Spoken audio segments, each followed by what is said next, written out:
Tonight, new reporting from the Washington Post's Bob Woodward says that President Trump was bluntly warned in January about the threat of coronavirus, but chose to downplay the danger in public. Woodward's new book, Rage, is his latest work in a 50-year career investigating American presidents. His first investigation, reported with Carl Bernstein, led to the resignation of Richard Nixon.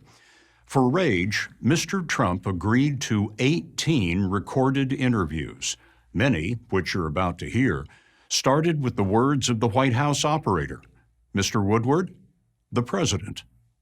Mr. Trump called sometimes late at night to talk about Black Lives Matter, the threat of nuclear war, and about the dire warning he received during an intelligence briefing this past January. The story will continue in a moment. On January 28th of this year, before the virus was on anyone's radar, the National Security Advisor Robert O'Brien told the president, "This virus will be the biggest national security threat you face in your presidency." What was the president's reaction? His head popped up and he asked questions. President Trump's questions in the January 28th meeting exposed a difference of opinion. Beth Sanner from the Office of the Director of National Intelligence said the virus might be no worse than SARS in 2003, when there were only 8 known infections in the U.S. But Woodward says Deputy National Security Advisor Matt Pottinger, who had been a reporter in China, told Mr. Trump his unofficial Chinese contacts had raised a grave warning.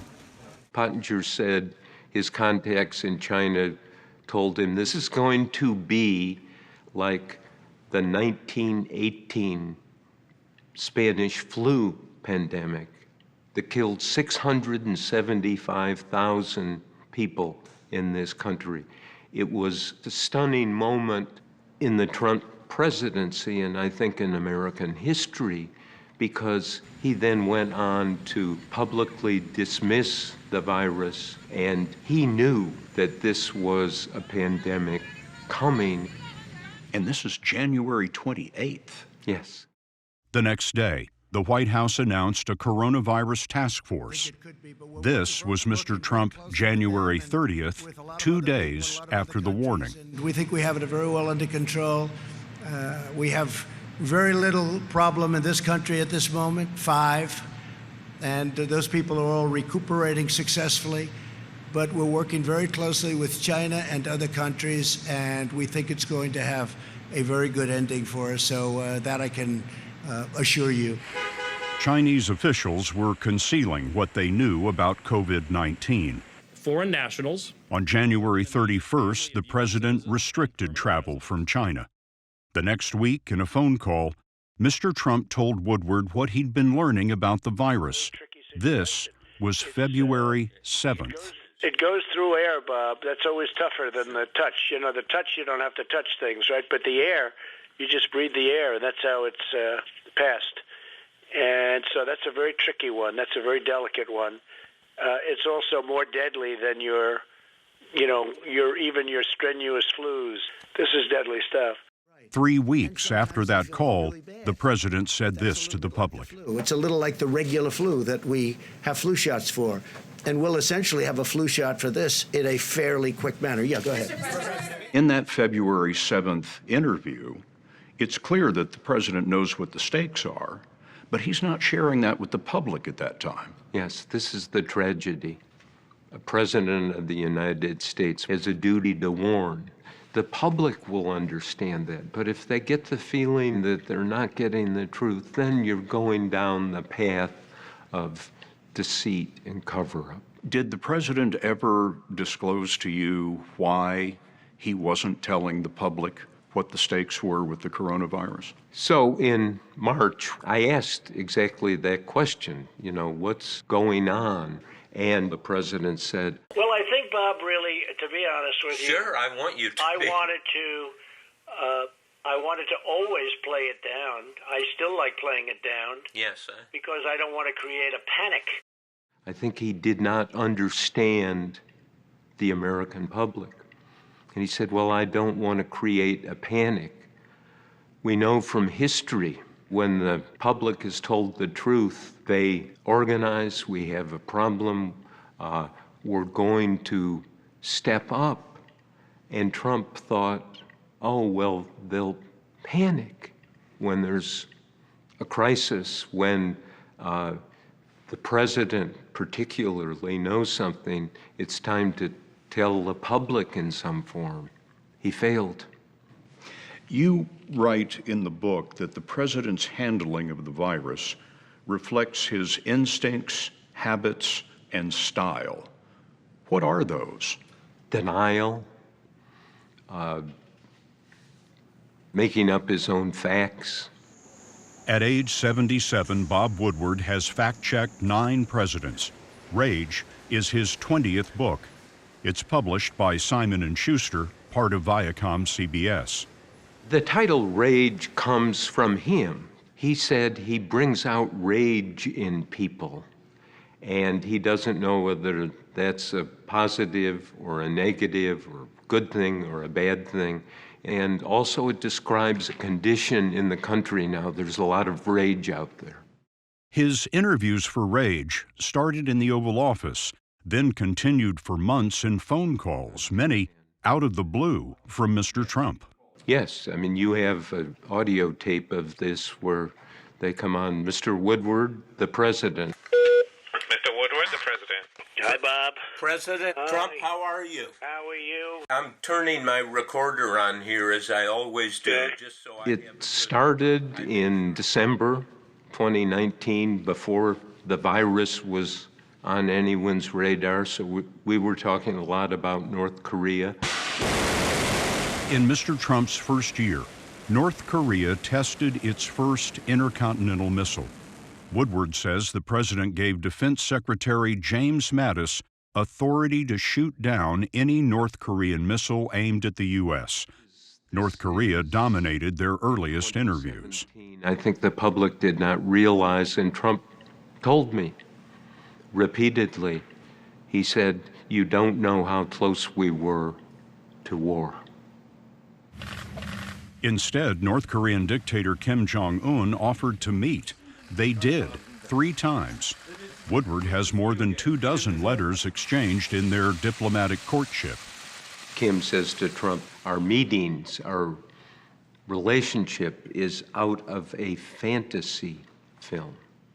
He says there is a magical force between us. Even now, I cannot forget that moment of history when I firmly held Your Excellency's hand as the whole world watched. Did the CIA have a look at Kim's letters? Yes. And what did they make of them? They never figured out who was writing them, but the analysts concluded that they're masterpieces because they are appealing to Trump's sense of grandiosity. Woodward's interviews took a sharp turn May 25th, after George Floyd was killed by Minneapolis police officers. The Black Lives Matter movement reignited. Do you think there is systematic or institutional racism in this country? Well, I think there is everywhere. I think probably less here than most places, or less here than many places. Okay, but is it here in a way that it has an impact on people's lives? I think it is, and it's unfortunate, but I think it is. Woodward asked Mr. Trump if a privileged life left him out of touch. And do you have any sense that privilege has isolated and put you in a cave to a certain extent, as it put me, and I think lots of white privileged people, in a cave, and that we have to work our way out of it to understand the anger and the pain particularly black people feel in this country? Do you No, you really drank the Kool-Aid, didn't you? Listen to you. Wow. No, I don't feel that at all. He was ridiculing me for reflecting what the whole movement after George Floyd is. By the time of their final interviews in August, Mr. Trump had become the leader of the one nation suffering the most from the virus. The president came to this conclusion. Nothing more could have been done. Nothing more could have been done.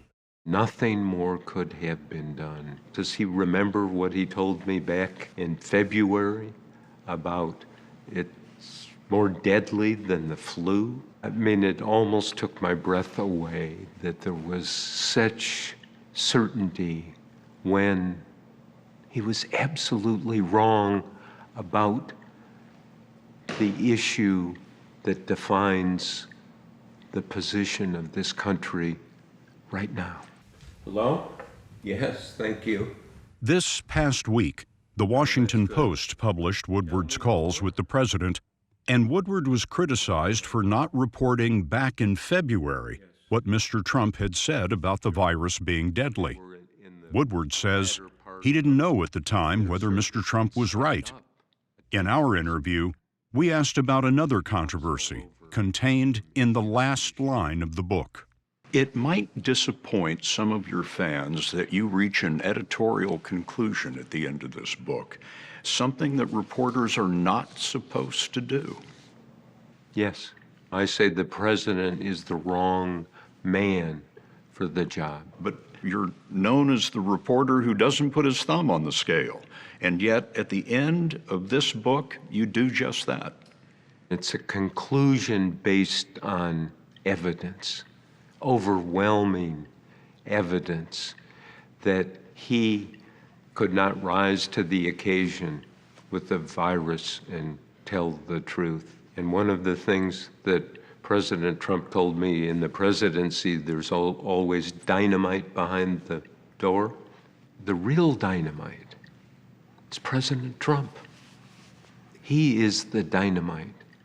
The president's final call came too late.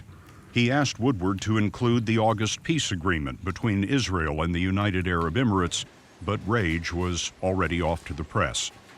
Woodward took the opportunity to level with the president. And I said, it's a tough book.